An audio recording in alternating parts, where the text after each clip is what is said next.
황무지라 심하지 아니하고 오직 너를 헥시바라 하며 내 땅을 빌려라 하리라. 헥시바는 뭐라고요? 나의 기쁨이 그녀에게 있다. 뷸라는 결혼한 여자. 그러니까 하늘의 시온산에 있는 거룩한 성 예루살렘은 하나님의 아내지요. 주님의 해필이지요. 주님과 결혼한 여자예요. 비유다. 이는 여호와께서 너를 기뻐하실 것이며 내 땅이 결혼한 바가 될 것이라. 이것은 이제 신약에서는 새 땅이라고 그러죠. 새 땅. 새 땅이라는 것은 천역의 태를 말하는 거예요. 회개하고 돌이킨 영혼을 말하는 거예요. 다시 말씀드려요. 새 땅이라는 것은 회개하고 돌이킨 영혼을 말하는 거예요. 태가 정결해졌단 말이에요. 심판이 지나간 거예요. 마치 청년이 처녀와 결혼함 같이 네 아들들이 너를 취하였고. 그럼 이거 완전히 불상놈이 하는 소리예요. 이제 애미를 아들들이 취하니까 이거 완전히 불상놈이 아니에요.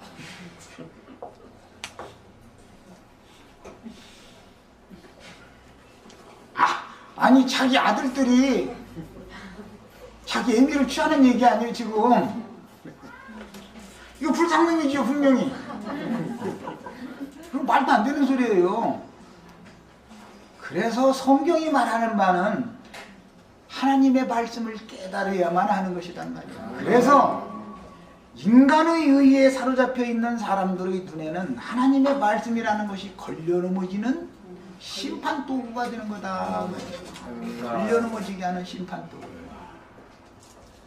영이 거듭나야 돼. 거듭난 눈으로나 봐야만. 예루살렘이라는 여자가 아들을 낳았으면 자기 남편이 분명히 있을 거고, 그런데 아들들이 너를 취하겠고 그랬으니까 이거 완전히 이건 불상놈들이고 불상년이네. 이제 보니까 이거 완전히 이건 인간 세상에 있을 수 없는 일이에요. 이게 신랑이 신부를 기뻐한 같이 네 하나님이 너를 기뻐하시리라. 하나님이 하늘의 예루살렘을 취하는 것이 알고 보면 아들들이 대를 이어서 취하는 것을 의미한단 말이에요. 이게 부활생명이란 말이에요. 이 말이 이해가 되세요? 부활생명? 죽음이 없는 생명이란 말이에요. 이 생명만이. 네. 한 세대는 가고 한 세대는 오고는 육신적인 일이고, 영안에서는 이 하나님의 생명의 기부라는 것은 절대로 끊어지면 안 되는 것이고 끊어질 수 없는 것이다. 하나님의 생명의 대가 계속 이어지는 것이 하나님의 의를 이루는 것이다.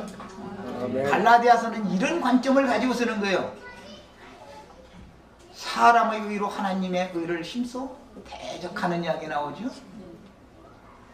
지금 제가 오늘 오전 오후에 하는 이 말을 잘 이해가 되어져야 신약 말씀을 깨달을 수 있는 거예요. 인간들이 나름대로의 천연적인 인간들의 양심과 인간들의 삶의 방식을 가지고 씌워진 눈을 가지고 성경을 읽으면 하나님의 말씀이라는 건 전부 말도 되지도 않는, 이것은 쓰레기만도 못한 책이다 이거예요.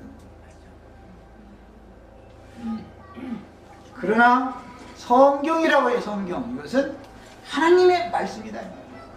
야, 여기에서 하나님은 지금 뭘 말씀하시고자 하느냐? 너희가 거룩한 채 해도 너희는 상황이 그렇게 안 돼서 그러지 애미도 취하고 형수도 취하고도 남을 잡놈들이야. 하나님은 이걸 말하는 거예요. 인간 세상에서 있을 수 없는 일이라고 해가면서 그런 일을 자신들은 하면서 하나님을 속이고 있다라는 걸 드러내고자 하는 거예요. 구약의 말씀은 인간들의 현주소를 드러낸단 말이야. 겉으로 볼 때는 이건 있을 수 없다 그러지만 자기 자신에게 이런 상황이 오면 자기는 능히 이것을 10번도 하고도 남을 사람이다. 이것이 인간의 현주소다. 이런 쓰레기 중에서 쓰레기 같은 인간들을 구속해서 의롭고 거룩한 하나님의 의에 이르게 만드는 것이 구속이다라는 걸 말하는 거예요. 그러므로 성경은 세상 나라에서 말하는 경전들처럼 거룩하고 뭐 무슨 왕자님의 아들이고 뭐 조그만 공주님의 아들이고 이런 얘기를 하는 게 아니에요. 예수라는 분은 아주 지저분하고 더러운 족보에서 이렇게 예수가 태어났다 이야기를 하는 겁니다. 성경만큼 정직한 것이 없어요. 인간들은 전부 위선되고 거짓으로만 충만한 거예요. 인간들이 이건 있을 수 없는 일이다. 이 성경 읽고 있을 수 없는 일이다. 이게 말이 되냐? 그 사람은 자기 자신을 속이는 겁니다. 제가 하는 말을 잘 소화해가면서 들으셔야 돼요. 하나님을 속이려고 하는 거예요. 하나님은 이런 말씀을 통해서 인간들의 현주소를 드러내는 거예요.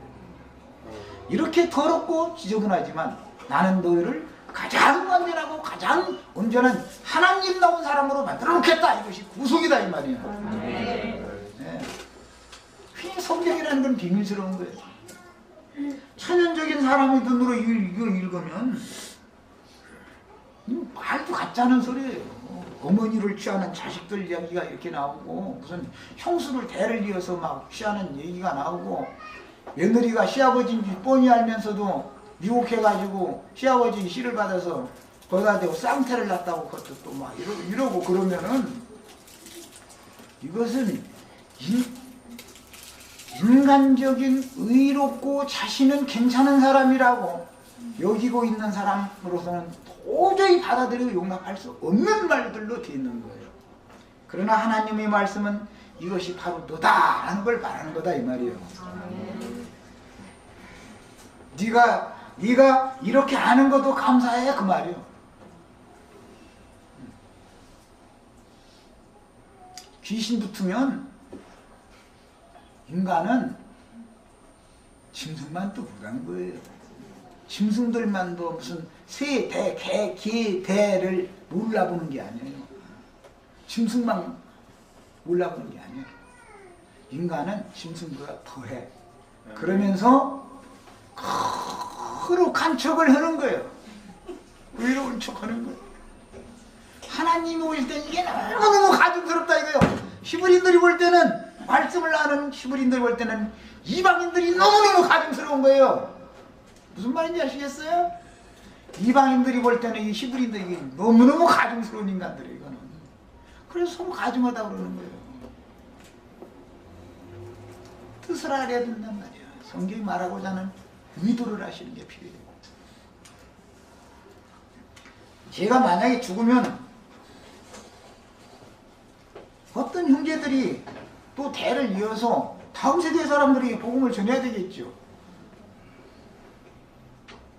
그냥 이 세대의 복음 전하는 자가 죽으면 그 다음부터는 복음을 안 전해도 된다. 만약에 이렇다면 하나님이 죽음이 없는 하나님이에요. 말씀이 하나님이고 말씀은 죽음이 없는 거예요. 세세토록 있는 거예요.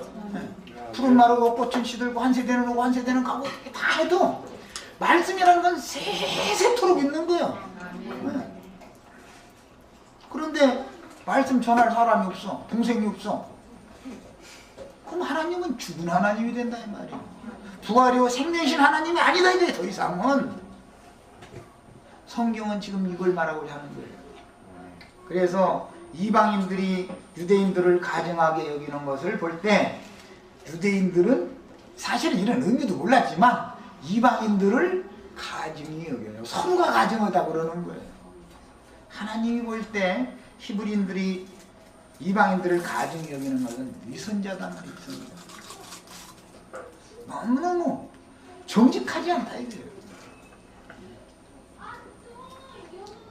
이 짓을 하고도 남을 놈들이면서 저는 아닌 척 해가면서 다른 사람이 뭐 했다 그러면 정죄만 하는 거야. 개돼지 참놈들 말이야. 있을 수 없는 일이라고 했다고. 그런다 이거예요. 이것이 사람의 의라는 것입니다. 하나님이 보실 때는 사람의 의가 너무너무 가증스러운 것인 것을 알으셔야 됩니다.